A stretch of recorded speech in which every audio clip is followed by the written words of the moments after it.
تحفہ اثنا عشریہ، ہدایات الرشید، ہدیت الشیعہ، آفتاب ہدایت، اور حضرت مولانا قاضی مظہر حسین رحمۃ اللہ علیہ کی خارجی فتنہ. یہ کتابیں اگر ہم سب علماء ہمارے اپنے اپنے مطالعے میں رکھیں، یقین جانے وہ کبھی گمراہ نہیں ہو سکتے. اور میں گزارش کروں گا ہمارے وہ حضرات جو ان 3 جماعتوں میں سے کسی کے ذمہ دار ہیں، جمعیت علماء اسلام، عالمی مجلس تحفظ ختم نبوت، جمعیت علماء اسلام آج اگر مسجدوں کے اندر مختلف مواقع پر عظمت صحابہ کے چھوٹے چھوٹے جلسے رکھنا شروع کر دے، ناسبیت دفن ہو جائے گی. جمعیت کی جڑوں میں اللہ نے برکت رکھی ہے. آج اگر عالمی مجلس تحفظ ختم نبوت، ایک مسئلہ ہمارے ہاں یہ ہے، حضرت تھانوی رحمۃ اللہ علیہ فرماتے تھے کہ دین کے سارے شعبے آپس میں رفیق ہیں، رقیب نہیں ہیں. لیکن آج ہم نے رقیب بنا دیا ہے. جو کام ہم کر رہے ہیں یہی ٹھیک ہے، جو دوسرا کر رہا ہے وہ ٹھیک نہیں ہے. جب تک یہ رقابت رہے گی برکت نہیں آ سکتی. مولانا مفتی محمود رحمۃ اللہ علیہ، مولانا غلام غوث ہزاروی رحمۃ اللہ علیہ، حضرت لاہوری، یہ ترجمان اسلام کی پھیلیں کھول کے دیکھیے کتنا تعاقب کیا ہے پرویز کا، مودودیت کا. اور میں اگر یہ کہہ دوں اپنی سیاسی پالیسیوں اور سیاسی بصیرتوں کے ساتھ جتنا روافظ کو اور مودودیوں کو مولانا فضل الرحمان نے دفن کیا ہے نا، اس کی مثال بھی پہلے نہیں ملتی. بالکل. اگر اپنے بڑوں پر دیکھیں، جزوی اختلاف تو کسی کو ہو سکتا ہے، لیکن اختلاف کرنے کے لیے بھی تو منہ چاہیے نا. مولانا فضل الرحمان سے اگر اختلاف کرے مولانا تقی عثمانی پھر تو بات بنتی ہے، لیکن میرا تو منہ چاہیے نا. ان حضرات نے اپنے اپنے دور میں مسلک کو سپورٹ کیا ہے. آج ہمارے سراج الحق صاحب کی ٹوپی نظر نہیں آتی، آج ساجد نقوی صاحب نظر نہیں آتے. ان کو کارنر پہ کس نے لگایا ہے؟ مولانا فضل الرحمان نے لگایا ہے. اس لیے اپنے علماء دیوبند پر اعتماد ضروری ہے. مولانا سمیع الحق صاحب کے پاس بیٹھے ہوئے تھے جی اکوڑا خٹک میں، کھانے کا ٹائم ہو گیا، مولانا عبد القیوم مکانی بھی تھے، کھانا لگ گیا. مجھے کہنے لگے کہ کھانا کیسا ہے؟ میں نے کہا جی کھانا آپ کا اچھا ہوتا ہے، سیاست فضل الرحمان کی اچھی ہوتی ہے. ہمیں ذرا چھیڑنے کی عادت ہے نا، بندہ کنیاں مارتا رہے نا تو جسم گرم رہتا ہے. آخری بات، ہماری پہلی نسبت مدینہ پاک سے، ہماری دوسری نسبت امام ابو حنیفہ سے رحمہ اللہ، ہماری تیسری نسبت محدثین دہلی سے، ہماری چوتھی نسبت دارالعلوم دیوبند سے. یہ 4 نسبتیں ہمیں کبھی متزلزل نہیں ہونے دیں گی انشاءاللہ. صرف اپنے آپ کو خواب غفلت سے بیدار کرنے کی ضرورت ہے. آئیے مولانا میاں رضوان نفیس صاحب نے اور مولانا علیم الدین شاکر صاحب نے جس فکر کے ساتھ، جس درد دل کے ساتھ، اور یہ مولانا احمد علی لاہوری رحمہ اللہ سے منسوب اس مسجد کا حق تھا. اگر شینا والا ٹھنڈا پڑ گیا تو اچھرا کو جوان ہونا چاہیے انشاءاللہ. یہ اس مسجد کا حق تھا. حضرت لاہوری فتنوں کے خلاف بڑے حساس تھے. حضرت لاہوری رحمت اللہ علیہ، شاید کوئی پرانا دوست بیٹھا ہو، علامہ خالد محمود رحمت اللہ علیہ روٹی پہ سالن رکھ کے کھاتے تھے، شاید کسی نے دیکھا ہو. جب کھانا کھاتے تھے نا جی، مولانا عبد الرحمان صاحب تو خیر بہت، علامہ خالد محمود صاحب روٹی پہ سالن رکھ لیتے تھے جی اور کھاتے تھے. میں نے کہا حضرت یہ آپ کیوں کرتے ہیں؟ فرمایا جب پہلی دفعہ حضرت لاہوری کو ملنے گیا نا تو وہ ایسی کھا رہے تھے، ان کی ادا پسند آ گئی. علامہ خالد محمود جس کے علم و فضل کی چوٹی کو دیکھتے ہوئے بڑوں بڑوں کی پگڑیوں کے بل کھل جاتے ہیں، وہ حضرت لاہوری پہ ناز کرتا ہے، حضرت لاہوری پہ فخر کرتا ہے. اور آج ہمیں کہا جا رہا ہے کہ جی ہم اکابر پرست نہیں ہیں.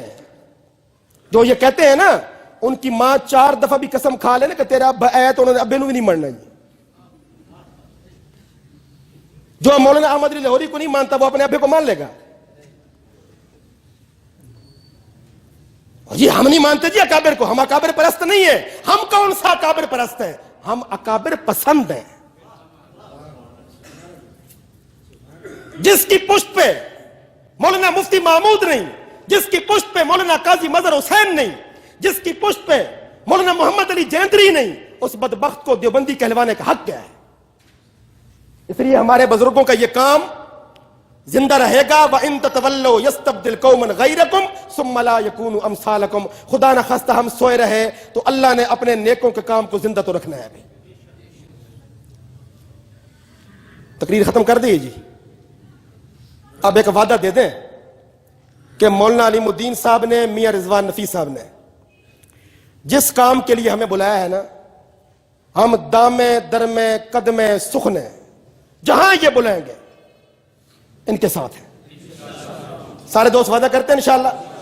اور ان کے ساتھ ہونے کا مطلب یہ نہیں کہ انہوں نے کوئی نئی جماعت بنا لی، نئی جماعت ہم نے بنانی نہیں نا، جیسے پہلے عرض کیا جو جماعتیں موجود ہیں انہی کو پاک کرنا ہے، انہی کی صفائی کرنی ہے۔ آئیے، ناسبیت، خارجیت، یزیدیت، مماتیت، فلاں فلاں فلاں فلاں، یہ جتنے جراثیم ہیں ان سب کو ختم کرنے کا طریقہ یہی ہے، ہم اپنے اندر تھوڑی سی حرکت پیدا کریں، انشاءاللہ اللہ تعالیٰ اس میں برکت ڈالیں گے۔